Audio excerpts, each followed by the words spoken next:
আমাকে নিয়ে তোমার যখন এতই সমস্যা, তাহলে আমাকে বিয়েটা করেছিলে কি করতে? ওটাই তো আমার জীবনের সবথেকে বড় ভুল যে তোমার মতো মানুষকে আমি বিয়ে করেছি। তুমি আমাকে একটা কথা বলো তো, তুমি সারাদিন আমার সাথে এত ঝগড়া কেন করো বলো তো? কারণ আমরা লাভ ম্যারেজ করেছি তাই। হ্যাঁ হ্যাঁ, লাভ ম্যারেজ। লাভ ম্যারেজে লাভ কই, উইরা গেছে নাকি? তা আমি কি করে বলবো? তুমিই জানো কোথায় গেছে। শোনো, একটা কথা শোনো, আমরা তো দুজন দুজনকে ভালোবেসে বিয়ে করেছিলাম, কিন্তু এখন আমাদের ভালোবাসাটা কোথায় গেছে সেটা আমি বুঝতেই পারি না। একটা কাজ করি, আজকে থেকে আমরা দুজন দুজনের সাথে ভালোবেসে কথা বলবো, ঠিক আছে? আচ্ছা ঠিক আছে, ভালোবেসে কথা বলা শুরু করো।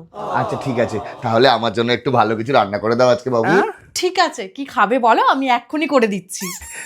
ওইসব বাদ দাও, তুমি যদি বলো তাহলে চলো আমরা দুজন মিলে আজকে বাইরে থেকে কোথাও ঘুরে আসি, যাবে? হ্যাঁ তাহলে চলো আমরা ঘুরে আসি।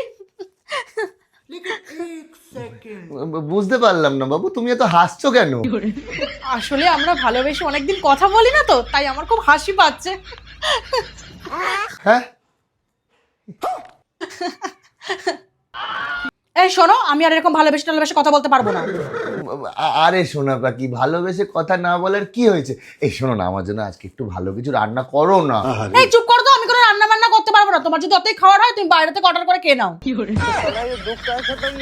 এই মাত্র তো ভালোবেসে কথা বলছিলে। উফ বাবা, শান্তি এবার। এসব আমার দ্বারা ভালো ভালোবেসে কথা বলা হবে না। এই তুমি যাও, তাদের করে বাসনগুলো মাজো, এখনো দাঁড়িয়ে রয়েছে। সালা